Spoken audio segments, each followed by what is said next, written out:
You know that incredible feeling you get when someone really understands you, when you're seen, when you're heard. Just knowing that somebody else gets it can be one of the greatest comforts in the world. I'm Sissy Siero, and today on our first episode of Superpowers at Work, we're learning all about the science of compassion and why it's such an important advantage for your business.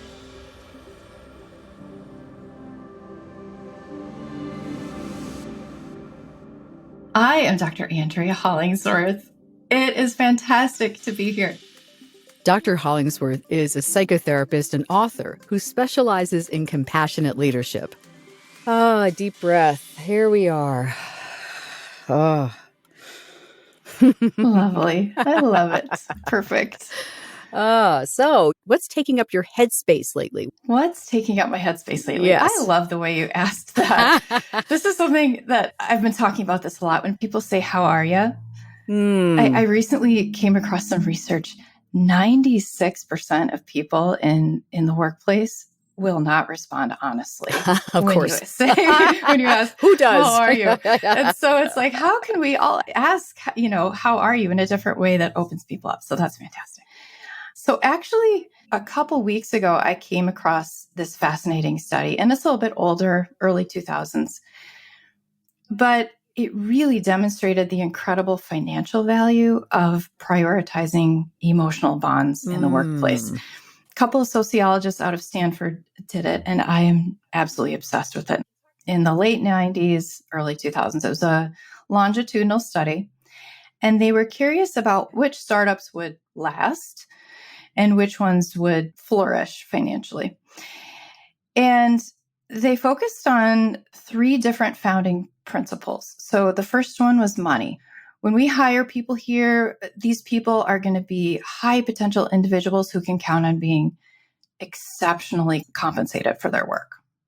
Second principle was professionalism.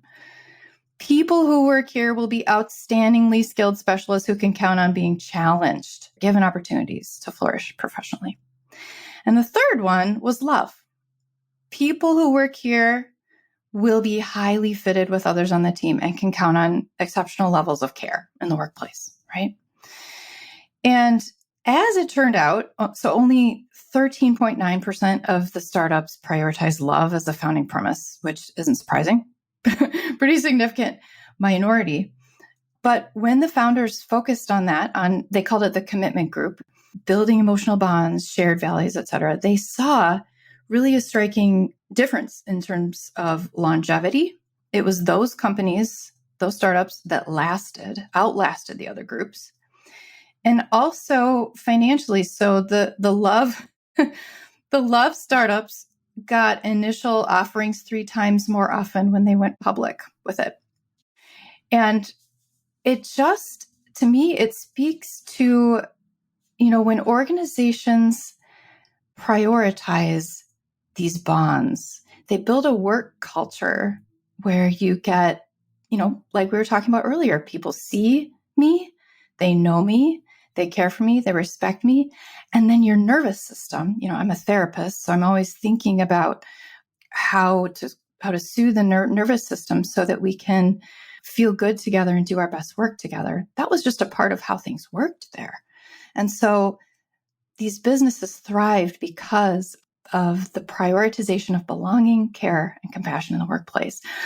And I often have to make a case for compassion because people are often like, well, tell me, is there a business case? It's like, well, actually there is. If you do some digging, there really, really is. Tell us just a few, those numbers, those percentages. Yeah. So many organizations the past couple of years have been struggling with turnover, and maybe not as much now, but there was this whole thing about the Great Resignation, and oh no, it's still happening. It's still happening. Yeah, yes, it's still happening. Yeah. The Great Resignation. There's some really striking stuff out there about the impact of compassionate work cultures on loyalty and reduction of turnover. Haugard and Carter wrote a wonderful book last year on compassionate leadership, and they did some original research as a part of that, and they found that employees who experience their manager as compassionate have a 36% higher commitment to the organization.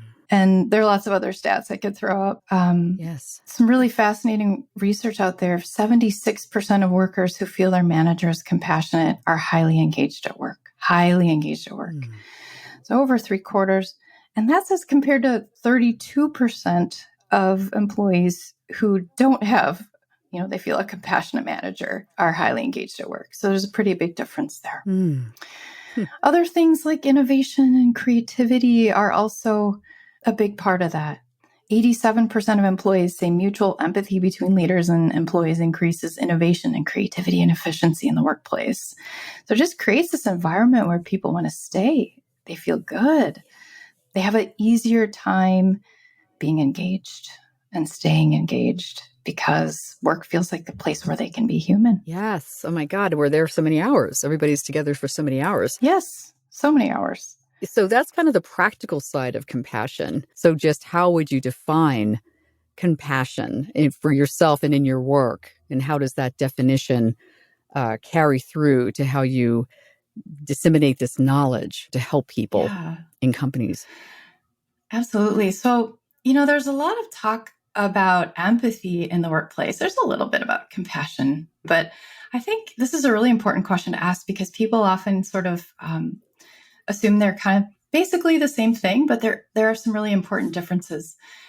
So empathy just means feeling with somebody else, experiencing what they're experiencing. I can empathize with someone who recently lost someone that they love, but I can also empathize with somebody who is eating an amazing ice cream cone and I can feel how good it tastes and I want some. So that's empathy. It's a very broad kind of category for feeling with somebody else. Compassion includes that, feeling with another person or another group includes empathy, but it goes way beyond it in a couple of ways. Compassion is, it has to do with suffering. So the root, etymologically, the root of compassion is the Latin cum, and then the Latin pati, which means to suffer with the other. And so compassion is tuning into somebody who's in pain, somebody who's stressed, somebody who's struggling. So there's a pain element to compassion. You're empathizing with someone in pain. The second really important element is action. So empathy, you feel with somebody and maybe nothing happens. Compassion has a very active element to it. So you are going to do something to help alleviate the suffering of the other person, even if it's small. So there's an active and an advocacy element to compassion. So it does some good. And for that reason, it's strong, it's powerful. It has a little bit more muscle, I think, than empathy does. Yeah. So empathy is a broad term for sharing and sensing other people's emotions, while compassion has to do with an element of suffering, and not just listening and relating, actively responding. I do a lot of breakout groups where people can talk to each other. And one of the elements of feedback I've gotten so often is that people find it so refreshing to simply know that others are experiencing the same levels of stress that they are. And they're not alone. It's that common humanity element, right? Where we, part of what feels good about compassion is simply being, like we've talked about, simply being seen and understood. And it goes a long way in terms of giving us the resilience that we need to keep going when it's not easy. I talk about 4 different elements of compassionate culture. I talk about self-compassion. I talk about awareness, just simply being aware of what people are going through, just the first step. And so much works against our awareness. It's a distracted world we're in.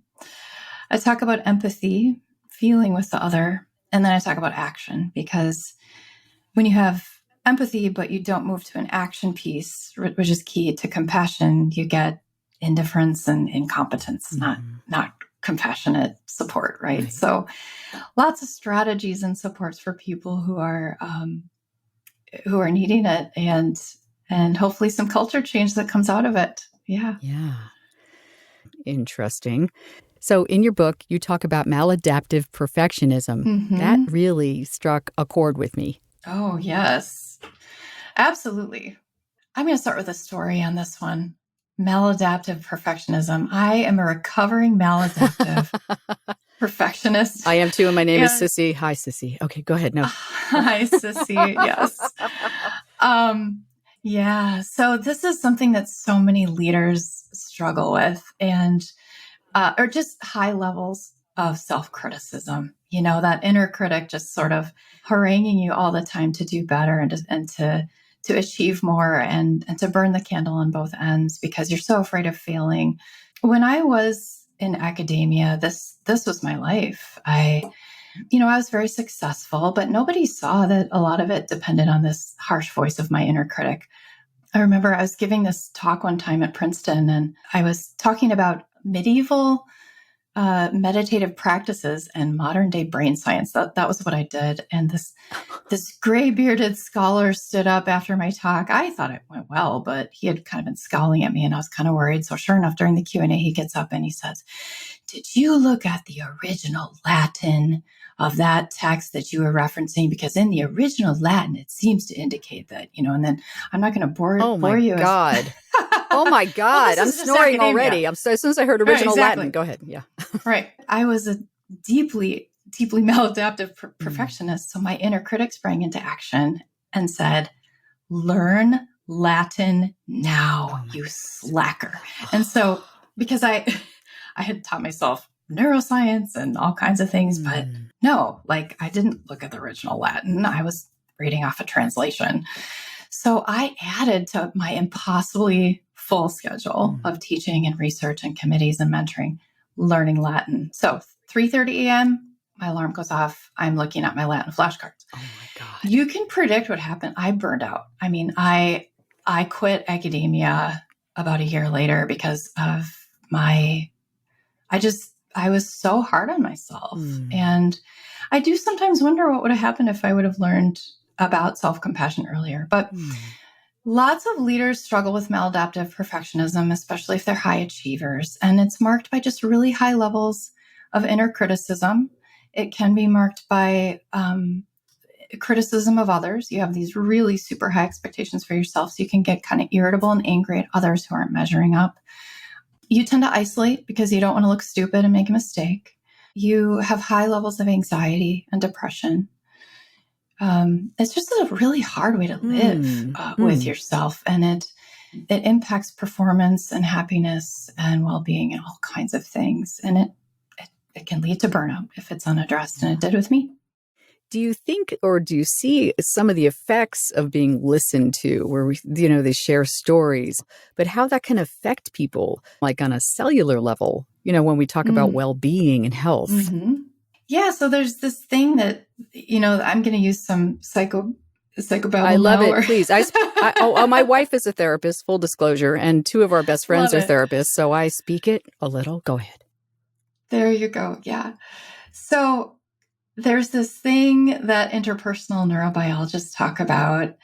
Co-regulation is one of the ways of talking about it. Attunement or relational resonance would be other terms, but there's something that happens on a biological level when people are intentional about leaning into one another. And I'm not actually being wholly metaphorical there, although we sort of lean in with our hearts, but actually taking your torso while you're engaging with a group or with another colleague or someone on your team and leaning toward them and looking them in the eyes and relaxing your shoulders and taking some deep breaths and cultivating that sense of connected calm within yourself and focus on them. These are absolutely huge when it comes to creating a culture where people feel good and feel like they belong in the workplace. Daniel Coyle, I love his book, The Culture Code. At the beginning, he references some research done on leaders who are exceptionally gifted at creating belonging. And they do have these very subtle things that they do with their body, and they're not aware of it. but they do it naturally. And it has to do with their tone of voice, and they're leaning in and they're nodding and they're encouraging. Even when people are being maybe a little bit cantankerous in the meeting, or even when people are disengaged and not participating, refusing to get sucked into that negative energy and showing up with a body language that says, yeah, that negativity can't get to me because I am so full of welcome and encouragement and enthusiasm for you and for this whole team that I'm just not going to let it mow us down. We're here to get stuff done and we care about each other. Get in the game. Absolutely. I love that you said that. I know one of the hardest things for me, and I see with other people too, is to lean in when you're not hearing things you want to hear. Yeah. I have to say, though, that, I mean, you can be a compassionate leader and have very hard corrective conversations with people. Yes. And you need to. I mean, leaders have to be able to say hard things with heart. Sure. That's part of the deal. So, because I think there's sometimes this assumption that, well, if we're talking about compassionate leadership, we're talking about something soft and squishy and completely ineffective. And that's just not the case. Right. You have to be able to do and say hard things. Right. But there are ways to do that with heart. There really are. Tell me one of them. Tell me one that you use that works. Right. Just being honest when somebody, comes in and you have to have a difficult conversation, saying, I have to have a difficult conversation with you.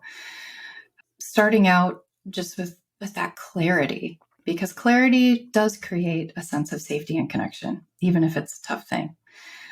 The other thing I would say is, if someone messes up or they really pissed you off, which is totally understandable and human, it happens all the time at work, do your catharsis first. I mean, do all your yelling and kicking and screaming and swearing beforehand so that it's not going to come out in that meeting with that person. Right. And then when you're offering feedback to people that maybe is corrective, you want to be able to communicate, I see the best in you and I see the potential in you. And I realize maybe, you're not living into it right now, but I'm not going to define you by your worst moment here. And I'm reminded of a study that I came across a couple of years back. Some psychologists from Stanford and Yale and Columbia got together and they had middle schoolers write, they each wrote an essay, these middle schoolers, and then they had teachers deliver different kinds of feedback to the middle schoolers. And they discovered that there's this one form of feedback that was so incredible in its ability to boost student effort and performance, even after the student had maybe, made a bunch of mistakes in the essay, that they called it magical feedback. Magical corrective feedback. Nice. And here's what it was. Yeah. It was 19 words. Very simple. I'm giving you these comments because I have very high expectations and I know that you can reach them. Right? I'm giving you these comments because I have very high expectations and I know that you can reach them. I just love it because I feel like that's the baseline. Like, look, we hired you for a reason. You have potential. How can I support you as you see yourself into everything you're capable of here? Wow, that's so simple and so powerful. It really kind of hit me in the heart when you just said that. It's not just about the culture in the company. This is so much about people's lives, right? And what do you see, like the social impact of love and respect and compassion? How do you see it? That's such a good question. You've probably heard it said, live each day like it's your last. I was recently listening to a speaker by the name of Og Madino, and he said that we should try out another saying, in addition to that one, treat each person as if it's their last day on earth. Treat each person as if it's their last day on earth. Just imagine for a second some of the implications if, the most difficult person at work, you imagine, they're going to die. They're going to die tomorrow. And then how does that change your presence with them? I'd be willing to bet that you'd show them a bit more appreciation, a bit more goodwill, a bit more gratitude, a bit more love than you have before, because they're a human being, and all of us, our lives are short. And when we get treated like a cog in a wheel, and when we don't have permission to be human at work, it has an impact on our lives. Mm. But all of a sudden, when you can start to see, like, this is about life.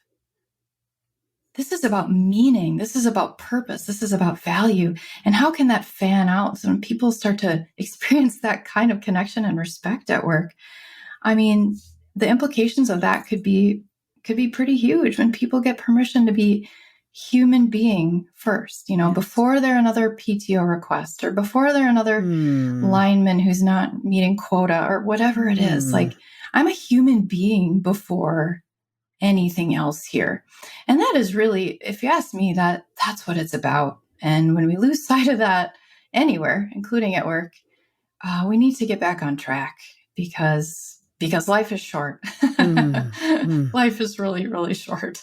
It's so true. What practical steps do you teach that leaders and other people can take to pave that pathway to compassion, to open up to compassion and actually use it as a tool?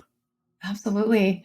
Yeah, I can give you, let me start with self-compassion, because I have found that leaders struggle so much with this. And there's this one tool that I offer to people that really seems to be helpful. So it's called the self-compassion break. It comes out of the research of Dr. Kristen Neff. And it's 3 phrases that you say to yourself. So you can close your eyes, put your hand on your heart if you like, take a deep breath, and call to mind something that is hard for you right now, something that you're struggling with. And then inwardly you say to yourself 3 things. This is a moment of suffering. Suffering is a part of life. May I be kind to myself in this moment. Just 3 small phrases that you say to yourself. It causes you to be aware of the suffering and not engulfed in it. It reminds you that suffering is something that other people are going through too, and you're not alone. And then third, it's an intentional kind of kick in the pants to choose kindness, because we don't often do that as a default. So it can be something as small as getting up from your desk and refilling your water bottle and taking a few deep breaths and saying, that was a mistake, and I deserve another chance at this, and I'm not going to hold it against myself. I love that. I did it with you while you were talking about it. I think that was so great. It's beautiful.